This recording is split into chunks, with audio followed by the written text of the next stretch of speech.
wasn't overly dependent on those restaurants to be profitable. It's hard to make money in restaurants, as a lot of people know. I had a financial advisor at the time that said to me, Cole, if we take all your profits from one of these restaurants and run it through, a whole life insurance policy, it'll kick you back out of return. You'll get a bunch of, life insurance that you essentially won't pay for. He actually said you actually get free life insurance. I don't think financial advisors can actually say that now, but I'm no longer licensed, so I can say that. Essentially, over time, you end up getting free life insurance. And what life insurance does for a corporation is absolutely amazing. I mean, it sits on your balance sheet. And I would say that right now in the world, there's probably over 80% of small, medium-sized enterprise businesses, so SMEs, do not have the appropriate exit strategy built into their corporations. Hey everyone, I just want to do a quick little kind of video trying to show off one of my big inspirations right now, Cole, and he's also mentoring me. And I met him back in October. Cole, just tell them about your relationship with me, how we met, and we'll just get started, and what you do, obviously, and we'll just get started from there. Okay, sure. So thanks, Matt, obviously, for the opportunity to connect with your market and your crew. It means a lot to me. I'm I would say an entrepreneur. I'm a serial entrepreneur. I've been a startup founder for almost 30 years. I think I had one job in my entire life. I've had success and failure. I've had more success than failure, but I wouldn't have had those successes without the failures. So I'm a big fan of rising like a phoenix from the ashes when things don't go your way, and working even harder, and just kicking more ass, essentially, is what it comes down to. I met you. You did something for me that very, very few people do. You did what you said you were going to do. You live in Windsor. I was at my place in Toronto at the time, and I had my office, and you reached out to me and said, "Hey, I'm going to make my way down to your office, and I'm going to meet with you because I want your time. I want your mentorship." If I had $1 for every time someone said they were going to do that and then didn't do it, I'd be wealthier than I am today. I'll put it that way. So you did what you said you were going to do. Instantly, I'm like, this man is amazing. You didn't just show up. You showed up with a cast on your leg. Or some crutches, right? Yeah. And you came, you sat in my office, and you just said, I want to learn. I want to be the best. I want to learn the financial industry. I don't want to do it the traditional way because it's broken. Yeah. And you've been, which is even more remarkable, since that time, you have been as consistent, if not more consistent. And I think today you might be one of the youngest people ever in the history of being accepted to the Nelson Nash Institute, which is remarkable. I mean, that says a lot, right? One of the top infinite banking, communities, if you will, the most credible infinite banking communities. So yeah, I think that kind of summarizes. How did I do? Did I answer your questions? Okay. That's awesome. Perfect. That's awesome. Yeah. And I wish more people just need to know about Nelson Nash, and just how authentic we all are. And I was just talking to a guy, and he's just like, I can't believe how authentic and wanting to help people everyone is in this community. And it's pretty cool. Yeah. And I did walk into your office with the cast on, and I was like, oh, he's going to think I'm weird. I'm like, oh God, it was great. That was definitely something great. I'm going to remember. I just got done knee surgery, and I was hungry for knowledge, and you gave me that chance, so that was awesome. Do you want to get started with the IBC questions then? Sure, fire away. Right. Anything you want. Cool. So how did you get started using the infinite banking concept, and your journey to that? Sure. At the time when I first heard about the infinite banking concept, I had a chain of restaurants, and I had a vertically integrated beef supply chain company, and the chain of restaurants were used to move some of my inventory into the supply chain and monetize it. As I said, kind of vertically integrate the raw material, so to speak, into the supply chain. So it was QSR, quick service restaurants, and wasn't overly dependent on those restaurants to be profitable. It's hard to make money in restaurants, as a lot of people know. I had a financial advisor at the time that said to me, Cole, if we take all your profits from one of these restaurants and run it through, a whole life insurance policy, it'll kick you back out of return. You'll get a bunch of, life insurance that you essentially won't pay for. He actually said you actually get free life insurance. I don't think financial advisors can actually say that now, but like, I'm no longer licensed, so I can say that. Essentially, over time, you end up getting free life insurance. And what life insurance does for a corporation is absolutely amazing. I mean, it sits on your balance sheet. And I would say that right now in the world, there's probably over 80% of small, medium-sized enterprise businesses, so SMEs, do not have the appropriate exit strategy built into their corporations, in the sense that they don't have the proper tax built into it, or the right exit strategy. So a lot of people, when they go to sell their business, they actually are devalued, or they're not getting as much as they could if they had what would be called COLI, or corporate owned life insurance, baked into. At the time, I didn't even know about it. I was like one of the 80% of people who didn't have this in my corporations and didn't know about it. And then my financial advisor said, well, let's do a case study. Give me one of your restaurants. I'm going to run all the revenue from the business through a whole life insurance policy, like through an infinite banking designed whole life insurance policy. I'm going to show you what it will do. And I said, well, before I do that, and it was $1 million, say, of revenue, of cash that was through the business. Was barely even profitable. There was like $1 million of revenue going through the business. Anyway, and I said, well, tell me before I just hand over $1 million to, tell me what this is going to do. And he said, well, it's going to pay you a dividend. It's going to get you the free life insurance. It's going to sit on your balance sheet. It's going to make your business more credible, more solvent, more attractive to sell. It's going to increase the value of it. You're going to have peace of mind. It's going to give you insolvency protection. It's going to give you creditor protection. And more than anything, what's going to happen to you, Cole, is once you learn this process, more opportunity is going to track you down. I'm like, okay, this is all too good to be true. Why are more people not doing it? And when the government catches up to this loophole, what are they going to do when they shut it down? Right. And so that's for me those are the things that so I had those really 3 good questions for him, and he had better answers to my good questions. So I said, okay, here is here's the keys to the business. Do your thing. So at the end of the year, the business showed a 6% profit. Now, the 6% profit didn't actually come through the actual business itself. It actually came through the merits of the dividend baked inside the life insurance contract that was actually acting as the kind of central pool of my capital. It was the quote unquote bank. I was using a life insurance policy as a quote unquote bank versus the actual bank. Now, I was still using the bank at the time. I think I was with Bank of Montreal, but we were just using the bank differently. It was using the bank on my terms. And so I looked at my financial advisor and I said, wow, I mean, this is remarkable. This really helps me out. I love this. I believe in it now. And I said, what did this pay you, by the way? And he told me the number, and I was like, wow, this product, this also pays financial advisors essentially the largest commission in the financial industry. And I said, this is good for you. So it helps me, it helps you. And I just said, because I knew I had the 3 questions, right? Too good to be true. Why are more people not doing it? When the government catches onto it, what are they going to do when they shut it down? So I had good questions. I had better answers. It's not good to be true. More people are starting to do it. And the government hasn't even looked at this and wouldn't dare look at this, because they are actually the biggest customer of the life insurance company. The life insurance company owned most of the government debt, bills, bonds, and notes. So the life insurance companies, I realize, are actually kind of controlling really the government. So the government can't do anything to this tax, truly purely tax sheltered strategy. And then I just realized, well, okay, now I have the curse of knowledge. I have the knowledge, and now I'm cursed with it, because as an entrepreneur, if I don't go and do something with it, then I am a bad person, because I know what I know. And now, because I know what I know, I have a responsibility to this knowledge. And I just went out and took this knowledge now, and I literally dropped everything I was doing. I turned around, I sold the restaurants, all of them. Wow. And I made way more money. I sold all the restaurants, and I then moved, abruptly into the financial industry. And, and here I am now talking to you. My life has changed. Opportunities track me down.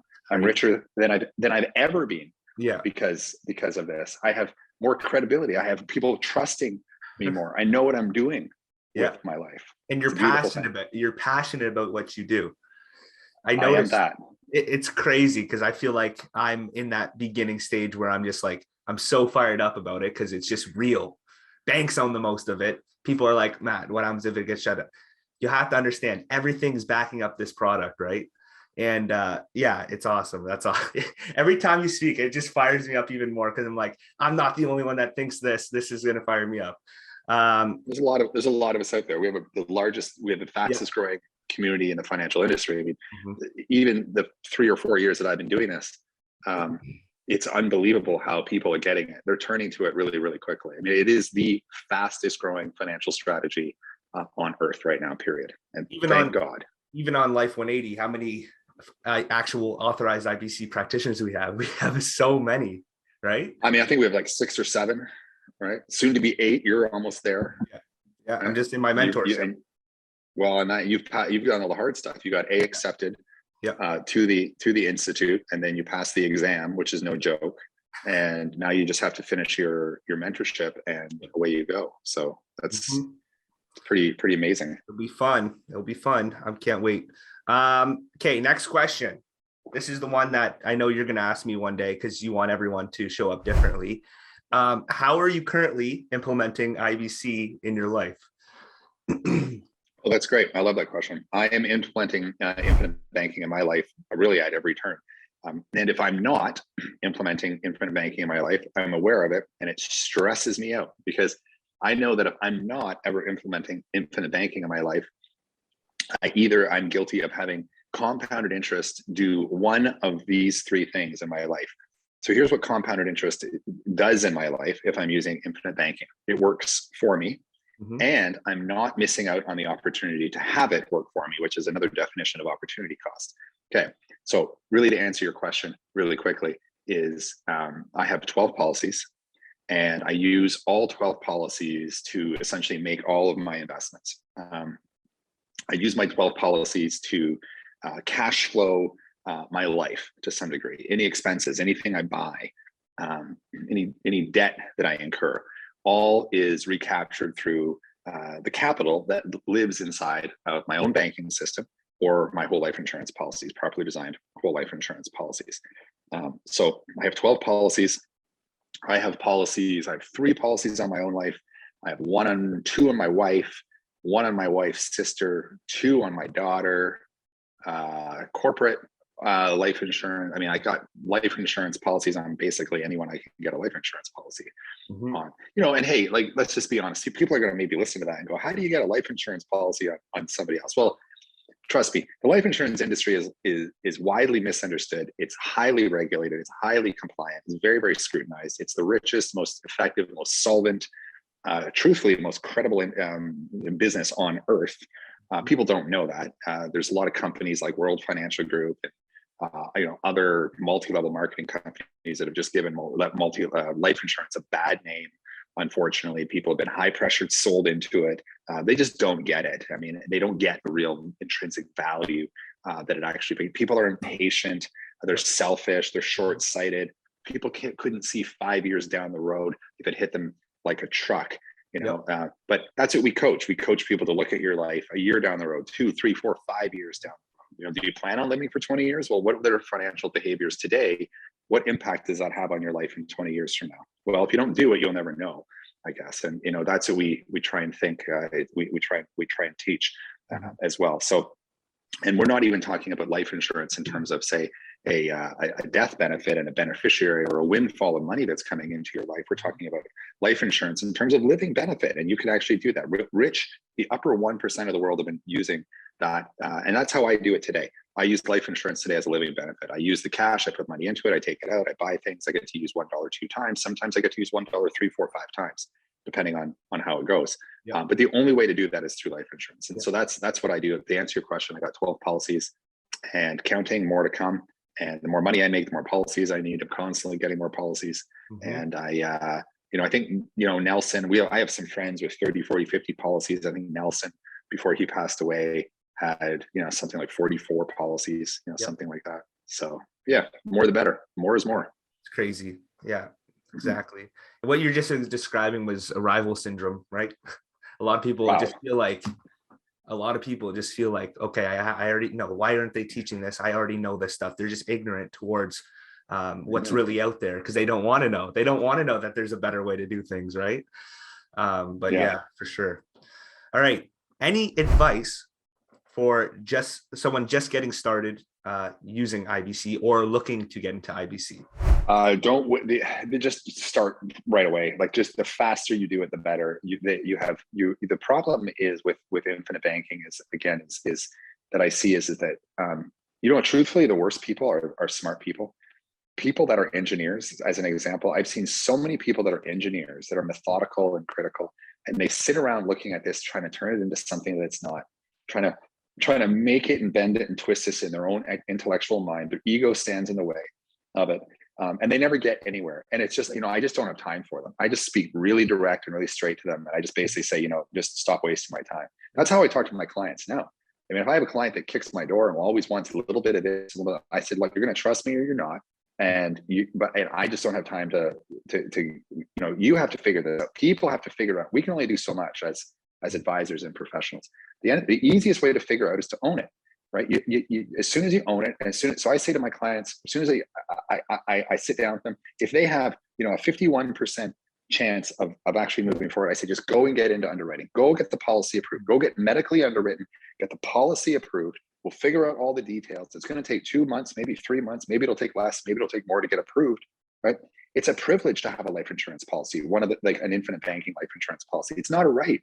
You're not just going to get one. It's a privilege. So if people are healthy today and they're going to be medically underwritten, I say, just go and get it out of the way. Don't waste my time. Even more importantly, don't waste your time. Go get medically underwritten, and then we'll figure out all the gory details. And you can decide if this works for you or not. But the only way you're going to know if it works for you is if you own it. So you just got to go and own it. Otherwise, get out of my office. 100%. Yeah. Exactly. And people, I find that people who are more educated, they feel like, why has this not been taught? Like, I should be knowing this. And then they just hesitate until they're just like, no, I'm not going to do it. It's too good to be true or something like that. Actually, I was just dealing with the guy who said that to me, but it is what it is. I said, hey, you're going to come down, you're going to come to me in the future, and you're going to be like, man, I should have listened to you. Totally. I guarantee it. I promise you that will happen. I 100%. That guy will come back and say, Matt, you know what? You were right. I was wrong. I'm sorry. Can I start today? I know. And look at how much compounding you lost. Gosh, no. Yeah. I feel bad for you. Say, I feel bad. You just missed out on, you just said you just realized you missed out on X number of dollars of purely passive income. And it's funny because it's people believe that life insurance is an investment, but it's not. It's purely a banking tool. And that's what people are geared away from. They're like, why would I not invest in like term invested difference or invest in an IUL? It's because imagine trying to go buy a property and your funds have gone down to here. Meanwhile, if you just had a whole life policy, it would have kept growing steadily and you would have had a lot more stability in the not even the market, in the life insurance policy itself. And it's just like trying to get that people to switch their perspective on things is almost more difficult than teaching them something new, like teaching them how to unlearn something. So it is what it is. It's like, that's going to be a mistake. They're like, okay, well, I need one now. Okay. Okay. That was awesome. How do you feel about investing in things like crypto using IBC? I feel as though it's the only way to invest into crypto. The most important thing that I would say, the strategy that I employ in my life more than any other strategy right now, is buying digital assets out of my own banking system or my whole life insurance policies. It's to me a win-win. Mm-hmm. To me, it is, and it's not just to me. I mean, it's just economically truthful. It's critically sound in the sense that you're moving from two standardized assets. You're bridging two standardized assets together. You're taking a standardized asset. So just to qualify a standardized asset, first off, it is a non-inflationary asset, an asset that has scarcity to it that can't be inflated. So whole life insurance and digital assets are two of the only, if not the only two assets truly in the world that exist in that way. For those people that understand Austrian economics, you'll understand very quickly what it is that we're talking about right now. So what I do, simply put, is I I put premium into, or I capitalize my life insurance policy. I take the money out of the life insurance policy through either a collateralized line of credit or through a policy loan. And then I purchase digital assets. That does two things for me. First off, I get to use $1 two times. I get $1 in the dividend collecting money within the life insurance company, which hasn't missed in 200 years, hasn't missed their dividend in 200 years. And the second thing that I get is I get to be around in the digital asset, which is a 1 in 1,000 year opportunity. I get to be around digital assets. Now, a lot of problems that people have with digital assets is they want to be in it, but there's a lot of standard deviation. There's a lot of volatility to digital assets. I mean, for me, I've been in digital assets for so long, I don't even look at it anymore. They go down, I go great, I go buy more.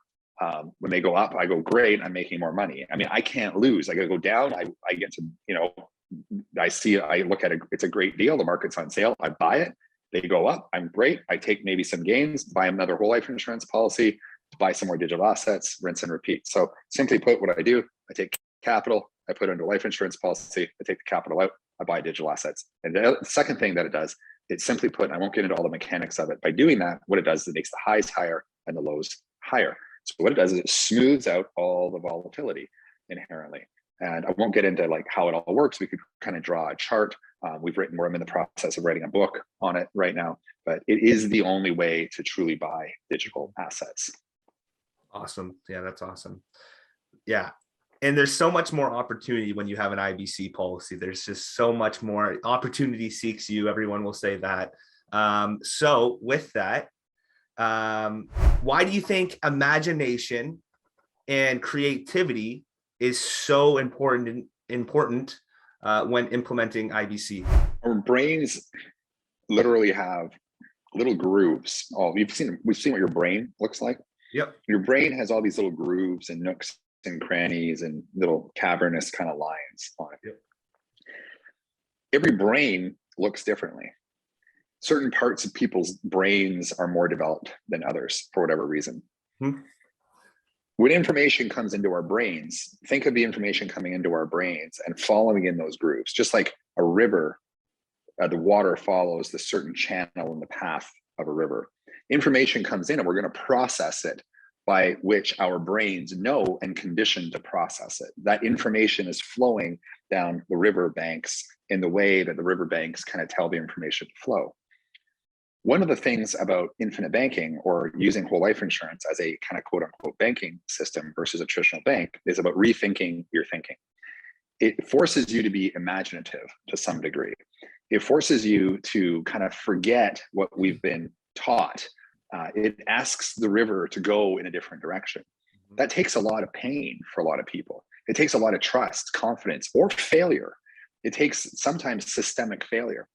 If we look at what's happening in the world today, we are on a path towards some systemic failure. And why infinite banking is becoming so successful is because right now there's a massive generational wealth change. Baby boomers are trying to retire. They can't.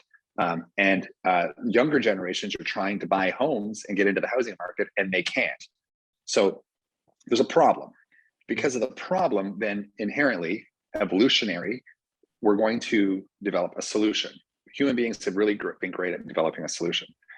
The solution involves an exercise to some degree in creativity, innovation, and imagination. So that's why we're asking people to kind of look at the solution to the problem in a very creative way. Well, instead of just simply putting your money into a bank, taking it out and buying something, now what we're asking people to do is just be a little more creative, put your money into a bank, then put it into a life insurance company, then put it into a bank, and then go and buy whatever the heck you want. That's all it is. That's not really even that imaginative. All that is just instead of doing 2 or 3 steps, you do 4 or 5 steps.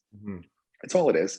It's just, and then being a little bit imaginative. Actually, there's a really good video, and I'm sure you've watched it. It's on YouTube. It's called Riding the Backwards Bike. And you get on the bicycle, and you have to use your imagination. You have to be very creative in your thinking, because when you ride this bike and you turn the handlebars left, the bike wants to go right.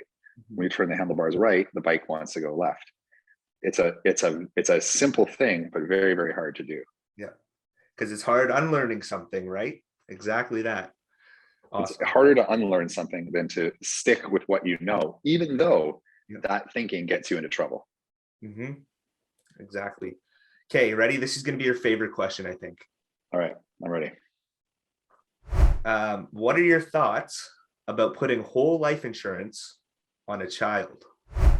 Oh, this is obviously my favorite question.